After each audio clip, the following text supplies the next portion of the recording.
교회의 필수 요소가 이제 등장하면서 믿음으로 사는 주의 교회가 어떻게 사랑해야 할 것인지, 성령을 따라 행하는 삶이라는 것이 무엇인지 적용점에 대해서 5장부터 이제 쭉 기록이 되고 있어요.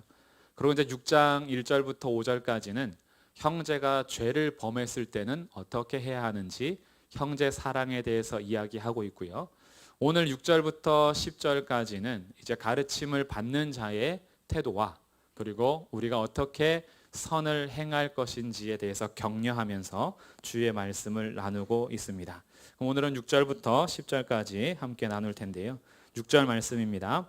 가르침을 받는 자는 말씀을 가르치는 자와 모든 좋은 것을 함께 하라. 가르침에 대해서 교회가 필수 요소로 이미 기록을 하고 있어요. 가르침을 받는 자가 등장한다라는 것은 교회는 늘 가르치는 사역을 하고 있다라는 거죠. 그럼 무엇을 가르치느냐? 이 말씀을 가르치는 거죠. 특별히 여기서 가르치다라는 것이요, 체계적으로 가르치는 그 가르침을 포함하는 그런 단어예요. 그러니까 우리가 처음 교회가 시작할 때부터 교회는 어떻게 시작되냐 하면 복음을 들음으로 시작이 됩니다. 복음으로 시작하지 않는 것은 교회가 아니죠. 복음으로 주님께 돌아와서 하나님을 아버지라 고백하며 예수님을 나의 구주요, 나의 유일한 왕이요, 그래서 예수님을 믿습니다라고 고백하면서 시작되는 공동체가 교회입니다. 그래서 교회는 들음으로 시작을 하는 거예요. 무엇을 듣냐 하면 말씀을 듣습니다. 주의 복음을 듣는 거죠. 그래서 주의 복음을 듣고 시작된 교회는 이제 복음을 들었으니까 끝이냐? 그렇지 않고요. 체계적으로 하나님 말씀을 계속 배워갑니다. 왜냐하면 이 말씀을 통해서 우리가 자라나기 때문에 그래요. 그래서 이제 출생했어요. 거듭났습니다. 예수님을 믿음으로 우리가 거듭나서 새로운 출생으로 새로운 피조물로서 살아가는데, 새로운 피조물로 살아가는 우리들은 이제 어떻게 살아야 할 것인지 우리의 믿음에 대해서, 삶에 대해서 끊임없이 가르침을 받고 있죠. 그래서 교회는 말씀 위에 서가는 겁니다. 말씀으로 시작하고 말씀 위에 서는 거죠. 에스라가 이스라엘 백성들의 포로를 이제 돌아가서 이스라엘 백성들을 어떻게 세울까라고 기도하는 중에 결심하죠. 율법을 준행하며 가르쳐야겠다. 내가 율법을 연구해서 율법을 가르치고 율법에 따라서 살도록 해야겠다. 이것이 진짜 회복이었던 거죠. 예레미야 선지자가 성전 앞에서 외칩니다. 이곳이 주의 전이다, 주의 성전이다 하는 말을 믿지 마라. 단지 주의 성전은 청소를 했다라고 해서 주의 성전이 되는 것이 아니고, 주의 성전은 주의 백성들이 하나님의 말씀으로 살아가는 삶의 태도 속에서 진짜 주의 성전이 되는 거죠. 그러니 하나님 말씀 안에서 우리가 교회됨이 나타나는 거예요. 교회됨은 말씀을 통해서 우리에게 또 나타나고 증명이 되는 거죠. 그래서 교회는 말씀을 가르치기 위해서 수고를 다하여야 할 것입니다. 이를 위해서 하나님께서는 말씀을 가르치는 자들을 또한 부르시고 세우십니다. 그래서 말씀을 가르치는 자들은 하나님의 말씀을 최선을 다해서 가르쳐야 돼요. 주의 말씀을 가르치는 시간이니까. 이것이 사람의 철학이나 사람의 사상을 전하는 것이 아니고, 하나님의 말씀을 그대로 어떻게 해서든지 하나님의 백성들이 먹을 수 있도록 연구하고 수고하고 열심을 다해서 하나님 말씀을 가르치고 영의 양식을 먹이도록 해야 되는 거죠.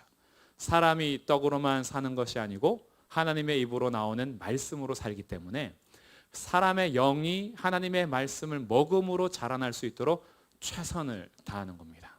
이것은 양보할 수 있는 게 아니에요. 교회가 무엇을 해야 하느냐? 교회가 해야 할 일이 참 많이 있거든요. 참 많이 있는데 그 중에서 포기할 수 없는 것이 말씀인 거죠. 그래서 초대교회가 한창 성도들이 많아지면서 과부들의 구제 문제 때문에 문제가 생겼을 때, 그때 사도들이 함께 성도들과 모여서 결정한 것이, 우리들은 말씀과 기도에 전무하겠다. 하나님의 말씀을 연구하고 가르치는 일과 기도하는 일에 온 힘을 다하여서 기울이고, 구제하는 일, 봉사하는 일 이런 것 때문에 말씀과 기도를 놓쳐서 갈 수는 없다. 왜냐하면 그것은 교회 전체가 흔들리는 것이니까. 사실 한국 교회뿐만이 아니라 모든 목회자들이 그러겠지만 목회를 한다는 것은요, 거의 다방면에서 잘해야 되는 것 같아요. 다방면에서. 그래서 부족함을 느낄 때가 참 많습니다. 다방면에서 요구되는 게 너무나 많죠. 우리들이 교회를 세워간다라는 걸 할 때는요, 단지 설교만 하는 것이 아니고 성경 공부만 하는 것이 아니다 보니까 하나님의 교회를 세워간다라고 할 때에 목회자에게 요구되는 것이 사실 진짜 많습니다. 그리고 그것을 같이 잘 또 해 나가야지 교회가 건강하게 세워지죠. 그런데 여러 가지 일 중에서요, 우선순위를 놓고 갈 때는 말씀과 기도가 최우선에 있어야지, 다른 것들 때문에 말씀과 기도를 게을리하고 소홀히 한다, 나중에 문제가 크게 생깁니다.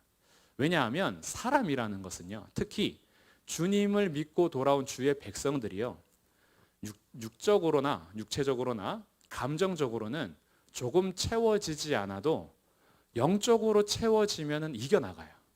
그런데 육체적으로나 정서적으로는 채워지는데 영의 양식을 공급받지 못하면 나중에 문제가 됩니다. 왜냐하면 우리의 영혼의 갈급함을 다른 어떤 것으로 채워줄 수가 없거든요. 그래서 우리가 서로 교회에서 성도의 교제를 하고 교회에서 함께 우리가 나눔을 할 때 하나님의 말씀을 나누는 영의 양식을 소홀히 하면 처음에는 육체적으로 친해지는 것 같죠. 정서적으로도 안정되는 것 같죠. 뭔가 될 것 같죠. 분위기가 막 좋죠. 근데 거기에 말씀이 빠지면 그거는 무너지게 됩니다. 언젠가는. 왜냐하면 사람이라는 건요, 하나님께서 우리에게 그 코에 생기를 불어넣으셔서 우리가 하나님의 양식을 먹지 않고는 살 수 없도록 하셨어요. 그래서 아마 우리 성도님들 겪지 않으셨어요? 말씀이 공급되지 않을 때 어떤 것으로도 못 채우잖아요. 하나님 말씀 먹지 못했을 때요, 다른 어떤 것으로도 그 갈급함을 채울 수가 없어요. 우리는 그것을 지내오면서 아마 느낀 적이 있을 테고 경험한 적이 있을 거예요.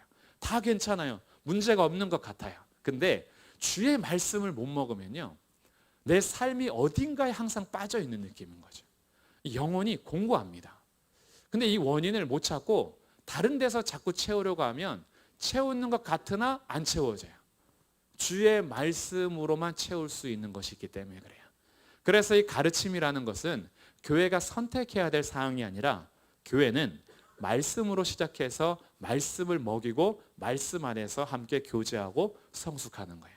그래서 이 일에 대해서는 사실은 최선을 다하고 수고하고 노력해야겠죠. 물론 다른 것들을 그럼 다 무시되느냐? 그럴 순 없죠. 다른 것들도 채워가야 하고 다방면에서 우리가 서로 세워가야 하겠지만 우선순위로 따질 때에 하나님의 말씀을 가르치는 일과 하나님 말씀을 따르는 일은 굉장히 중요하다. 그래서 가르치는 자가 최선을 다해서 줄 수 있는 게 뭐냐? 말씀을 최선을 다해서 연구해서 줄 수 있는 게 최상의 것을 주는 거예요. 저는 그런 생각도 해요. 성도들에게 진짜 최고의 신방은 뭘까? 진짜 최고의 신방은 하나님의 말씀을 통해서 성령이 그들을 감싸주실 때, 예배 가운데 주님께서 임재하실 때, 정말 우리가 하나님 말씀 안에서 내 영이 깰 때 그것이 우리의 최고의 신방이다. 우리의 정말 최고의 회복은 무엇일까? 하나님의 말씀을 못 먹어서 배고플 때 하나님 말씀을 먹으면 그것이 진짜 회복이다. 우리의 진짜 찬송은 무엇일까? 하나님의 말씀을 통해서 세상 그 어떤 환경 속에서도 완전하신 하나님을 바라보면서 주님이 계시니까 그 주님 앞에 두 손 들고 나와 나의 모든 진심을 고백할 수 있는 그 시간이 진짜 찬양이지. 성도들의 삶 속에서 정말 중요한 것이 하나님의 말씀이라면 교회는 하나님 말씀을 가르치고 먹이기 위해서 온 집중을 다해야 할 것입니다. 그 일에 대해서 가르치는 자의 태도는 하나님의 말씀을 정성 들여서 가르치기 위해서 수고하고 노력하는 거예요. 그러면 가르침을 받는 사람들은 어떻게 해야 되느냐? 이게 6절 말씀인 거죠. 가르침을 받는 자는 말씀을 가르치는 자와 모든 좋은 것을 함께 하라. 교제를 말하는 거예요. 함께 하라는 것은 교제를 하는데, 말씀을 가르치는 자가 최선을 다해서 영의 양식을 공급하기 위해서 수고한다면 성도들이 함께 말씀의 가르침을 받을 때는 모든 좋은 것으로 함께 교제하면서 더불어 사는 것. 이것이 주의 교회들에게 요구하는 말씀인 거죠. 저희 교회는 이런 일을 잘하고 있습니다. 아주 잘하고 있어요. 성도들이 어떻게 해서든지 그래도 함께 나누길 애쓰고, 그리고 어떻게 해서 섬기기 위해서 때가 되거나 좋은 거 있으면 나누고, 가끔은 송구스러울 정도로 너무 이렇게 잘해 주셔서 대접을 받을 때도 있습니다. 아주 잘하고 있어요. 근데 이 교회 안에서도요, 이 성도들, 이 초대교회 안에서도 이런 일들이 나타났어요. 바울은 성도와 교회를 위해서 자기 목숨을 아까워하지 않으면서 갔고요. 성도들도 바울을 위해서라면 자기 목숨을 내줄 수 있는 사람들이었어요. 이 교제였던 거죠. 모든 좋은 것, 같이 선교팀에게 헌금을 하거나 숙식을 제공하고 함께 교제하면서 어우리고 방을 내주고, 그리고 어떤 교회가 가난하고 힘들어하면은 같이 연보하여서 풍성한 연보를 또 전달하기도 하고, 교회와 교회가 서로 가르치고 가르침을 받으면서 주 안에서 좋은 것으로 함께하는 아름다운 모습들이 성경에 등장합니다. 그 갈라디아 교회도 사실은 그랬어요. 갈라디아 4장 15절에서 너희가 할 수만 있으면 눈이라도 빼어서 내게 주었을 것이다, 이렇게 얘기하죠. 갈라디아 교회가 정말 그랬어요. 바울과 함께 복음으로 출발했을 때는요, 바울은 갈라디아를 위해서 목숨을 다했고요, 갈라디아 성도들은 바울을 위해서라면 눈이라도 빼줄 수 있는 모든 좋은 것으로 함께하는 교제였어요. 근데 이것이 왜 이탈하게 되었느냐? 성령을 따라 살지 않고 육체를 따라서 자기 자랑이 남으면서 이런 교제가 깨지는 거예요. 자기 자랑을 하려고 하다 보니까 남을 위해서 수고하고 사랑하고 헌신하기보다는 내 것을 세우고 내 것을 채우기에 바빴어요. 그래서 우리의 진짜 내적인 것은 약해지면서 겉으로 껍데기 모습들만 계속 갖춰가는 거죠. 나 할례 받았어. 나 절기 지켰어. 나 말씀대로 유대인이 원하는 것 내가 했어.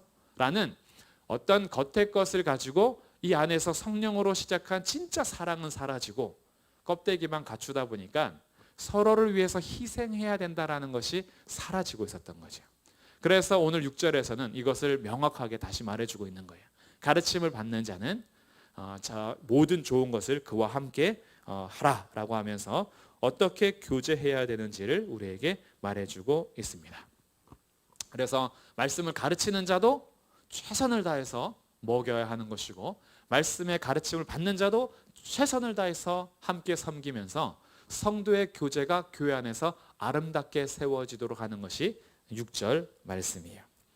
그러면서 이제 7절로 가는데요, 말씀 안에서 교제하는 이 말씀의 바탕 위에서 우리가 무엇을 심어야 하는지를 7절에서 명확하게 말해줍니다. 자, 우리 7절, 8절을 다시 한번 읽어보겠습니다. 시작. 스스로 속이지 말라. 하나님은 업신여김을 받지 아니하시나니 사람이 무엇으로 심든지 그대로 거두리라. 자기의 육체를 위하여 심는 자는 육체로부터 썩어질 것을 거두고 성령을 위하여 심는 자는 성령으로부터 영생을 거두리라. 아멘. 사람이 무엇으로 심든지 그대로 거둘 것이다. 스스로 속이지 말라 그래요. 스스로 속이지 말라는 것은 너희들끼리 서로 미혹되지 말아라. 자기 스스로 속이면서 미혹되지 말아라. 왜냐하면 하나님은 업신여김을 받지 않으신대요. 조롱당하지 않으신다는 겁니다. 속지 않으시니까.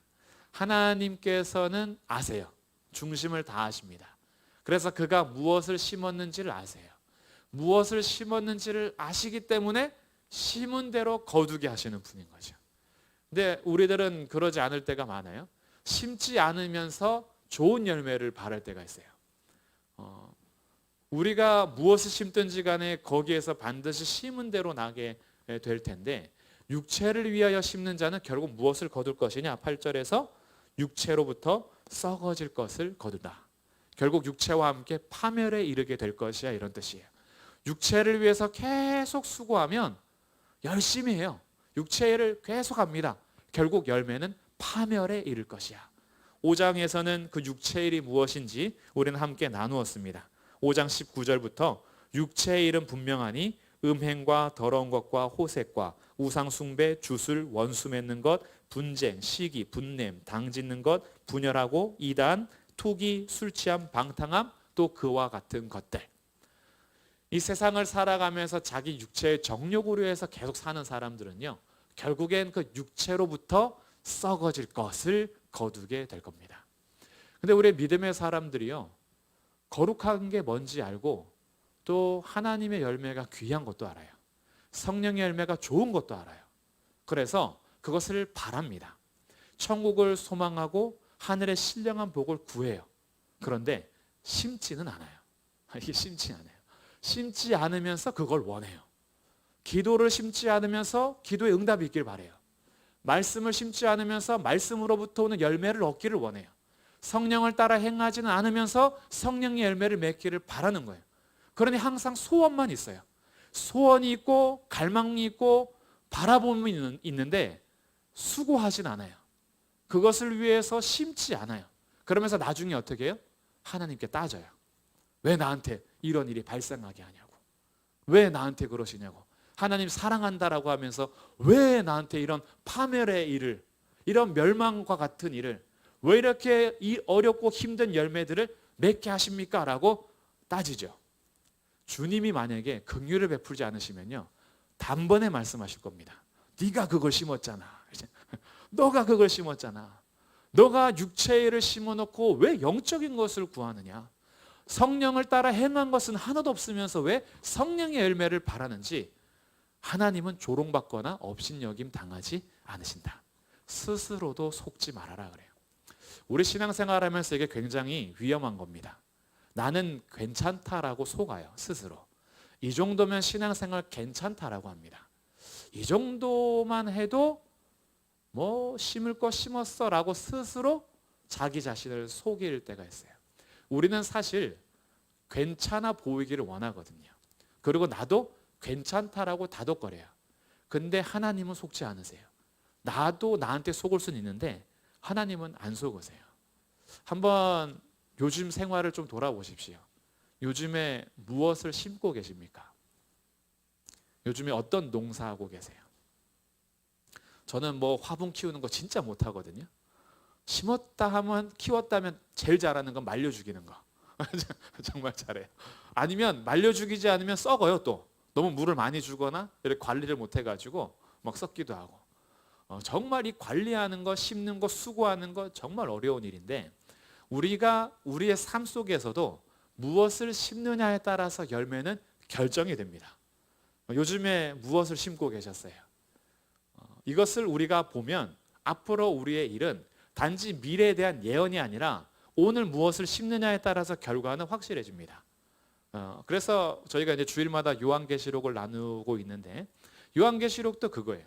미래에 대한 얘기를 해주기 위해서 지금 요한계시록을 쓴 게 아니라 반드시 될 일이 있으니까 오늘 너네들이 무엇을 심으면서 살 것이냐, 너희는 누구를 섬길 것이냐, 너희는 어느 편에 설 것이냐, 지금 결정하는 것이 미래를 결정하는 거야 라고 정확하게 말씀해 주시는 거예요. 그러니까 우리들이 오늘 무엇을 위하여 심느냐에 따라서 결과는 당연히 따라오게 됩니다. 그래서 육체를 위하여 심는 자는 육체로부터 썩어질 것을 거두게 되고, 반면 성령을 위하여 심는 자는 성령으로부터 영생을 거두게 될 것이다. 그래서 성령을 따라 행하는 우리의 삶, 성령을 따라 행하면서 주의 말씀에 순종하며 살아가는 삶은 결국 성령으로부터 영원한 생명을 얻게 됩니다. 그런데 이 일이 쉬울까요? 어려울까요? 어려워요. 주의 말씀 따라 성령을 따라 산다는 건요, 쉽지 않아요. 그래서 9절에서 우리에게 이렇게 격려합니다. 9절 말씀 읽겠습니다. 시작. 우리가 선을 행하되 낙심하지 말지니 포기하지 아니하면 때가 이름에 거두리라. 아멘. 선을 행하되 낙심하지 마라. 낙심하지 마라. 이 일은 선을 행하면서 낙심될 일들이 많기 때문에 그래서 격려하는 거예요. 선을 행한다는 것은요, 진짜 어렵습니다. 왜냐하면 우리가 선하지 않기 때문에 그래요. 하나님 말씀 따라 사는 것이 왜 이렇게 힘드냐 하면 우리는 주의 말씀을 기뻐하기보다 육체의 정욕을 기뻐하기 때문에 그래요.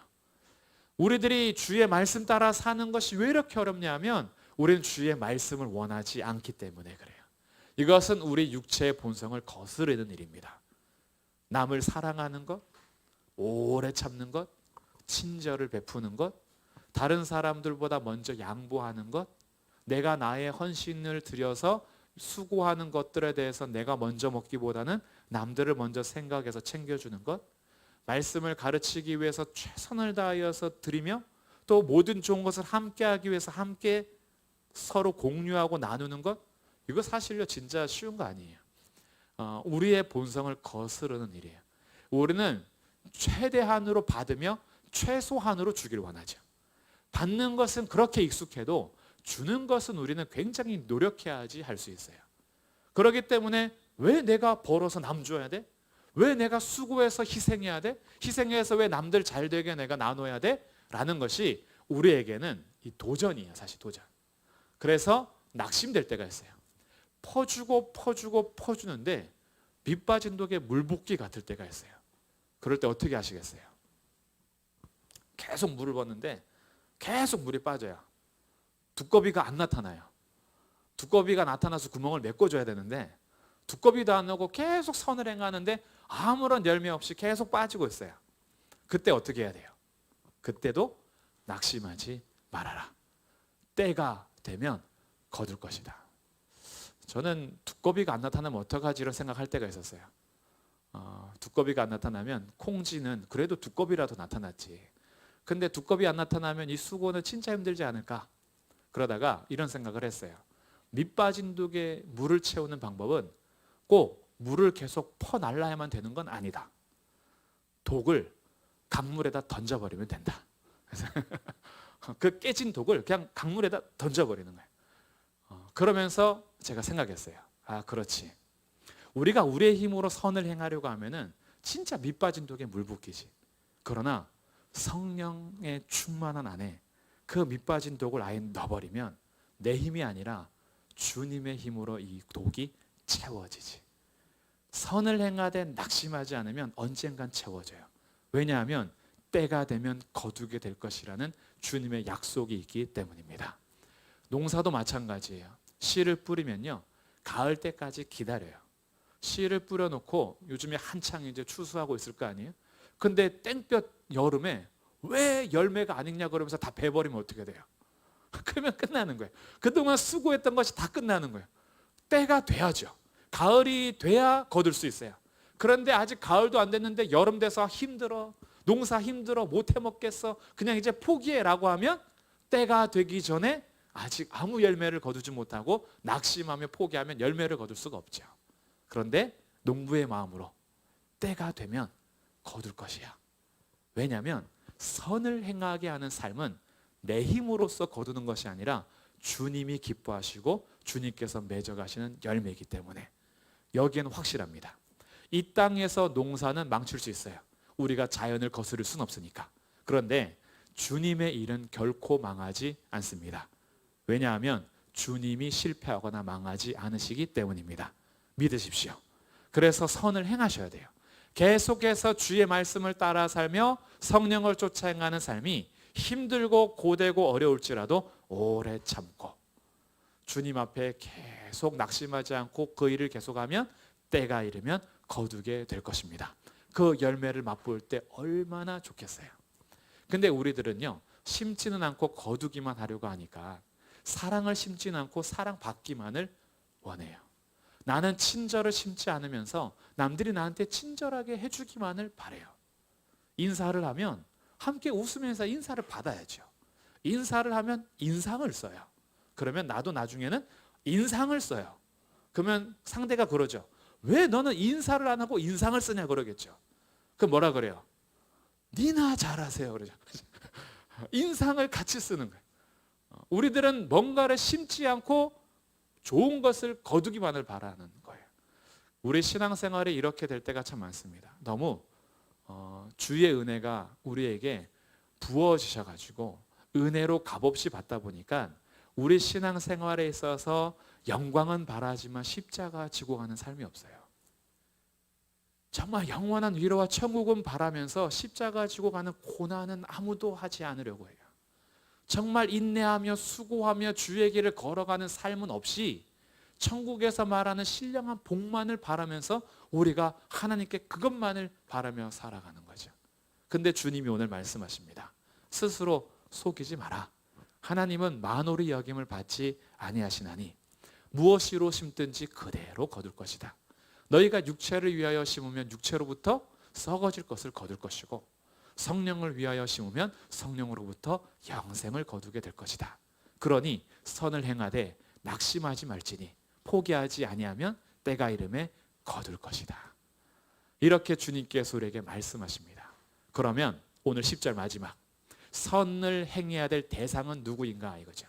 누구에게 선을 행해야 될 것인가? 10절 말씀입니다. 그러므로 우리는 기회 있는 대로 누구에게 하라? 모든 이에게 착한 일을 하라. 우리 선행의 대상은 모든 사람들이에요. 모든 사람들. 골라서 하는 게 아닙니다. 이 사람한테는 내가 친절하게, 저 사람한테는 내가 착하게, 그러나 저 인간한테는 못하겠다라고 하는 것이 아니고요. 우리의 이웃은 누구냐 하면, 우리의 이웃은 우리의 도움을 필요로 하는 모든 사람이 이웃이에요. 우리 이웃의 범위는요, 우리 목삼동 얘기하는 게 아니고 우리 이웃은 이 서울 아니고요, 우리 이웃인 대한민국만이 아니에요. 오늘도 믿음의 백성들의 도움을 필요로 하는 모든 자들은 이웃이에요. 그 사람이 사마리아인일지라도, 그 사람이 원수 같은 사람일지라도 그가 나의 도움을 필요로 하면 그 순간 그는 나의 이웃이 되는 거예요. 우리들은 담쌓고 내가 내 바운더리를 정할 때가 있어요. 여기까지만 내 이웃. 내 이웃은 내 가족, 친척, 우리 교회, 그리고 우리 지역. 그래, 여기까지만 하자.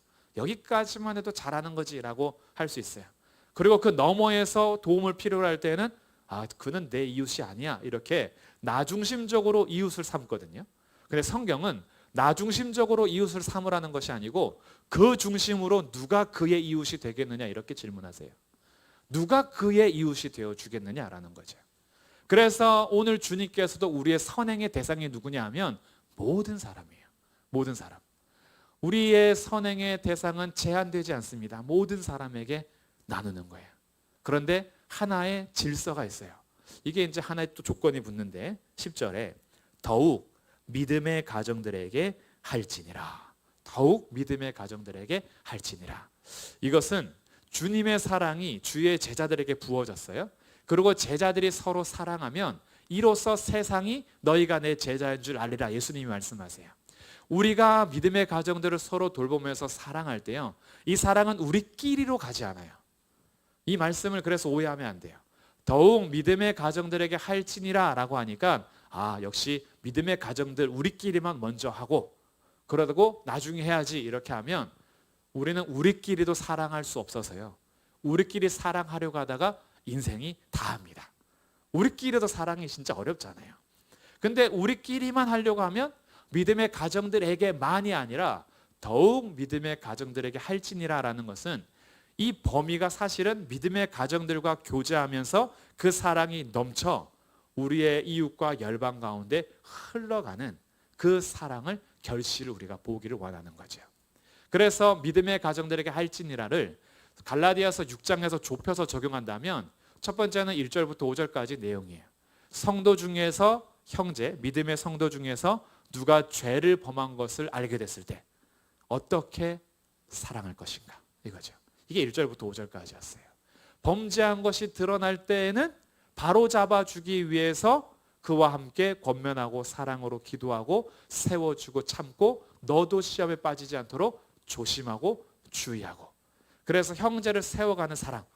죄졌다라고 해서 버리지 말고, 범죄했다라고 해서 손가락질과 정죄함과 비난만 하지 말고 믿음의 가정들이 어떻게 범죄했을 때 서로 더 먼저 사랑해라. 먼저 더 선을 베풀어라. 가르침을 받는 자와 가르침을 하는 자와 너희들이 서로 주 안에서 말씀의 교제를 이루면서 믿음의 가정들이 먼저 선을 행해라. 그러다 보면 믿음의 가정들 안에서 이 선한 행실이 밖으로 퍼져 흘러가면서 모든 이에게 선을 행하게 되는 그런 제사장 나라, 거룩한 백성으로서의 삶을 우리에게 요구하시는 거예요. 그래서 오늘은 이 6절부터 10절까지요, 우리가 교회 성도로서 믿음의 형제들이 어떻게 사랑하며 성령을 따라 살아야 할지 아주 핵심적인 말씀, 무엇으로 심든지 심은 대로 거두리라 라는 하나님의 이 법칙을 통해서 우리에게 오늘 성령을 따라 행할 것을 강력하게 요구하고 있습니다. 우리의 삶을 한번 돌아보시면서 오늘 말씀을 같이 적용하시면 좋겠어요. 나는 요즘에 무엇을 심는가? 내 머릿속에는 무엇을 심고 있는가? 내 가슴 속에는 무엇을 심고 있는가? 나의 걸음마다 나는 무엇을 추구하며 살고 있는가? 그래서 내 생각하는 것이 육체적인 것에게 빼앗기지 않도록 나의 생각을 주 앞에 메워놓고, 이 감정적인 것, 내 가슴이 정말 세상에게 빼앗기지 않도록 주 성령을 따라서 주님 앞에 맡기면서 내가 오늘도 이 감정적인 것을 단지 세상의 감정에 따라서 휘둘리지 않고 주님을 찬양하며 주의 말씀 앞에서 내가 무엇을 심을 건지 다시 한번 정돈하고, 나의 걸음이, 나의 손이 하는 일이 선한 일을 행하고 있는지, 아니면은 선한 것을 알면서도 하지 않고 있는지, 아니면 악한 일을 하고 있는지 살펴보면서 내가 무엇으로 심든지 그거 그대로 거두게 될 것이라는 말씀을 기억하면서 이번 한 주간 성령을 위하여서 성령과 함께 동행하며 성령을 위하여 심어 성령의 열매를 맺어가는 그런 복된 열매 맺는 삶이 되시기를 주님의 이름으로 축복합니다. 기도하겠습니다.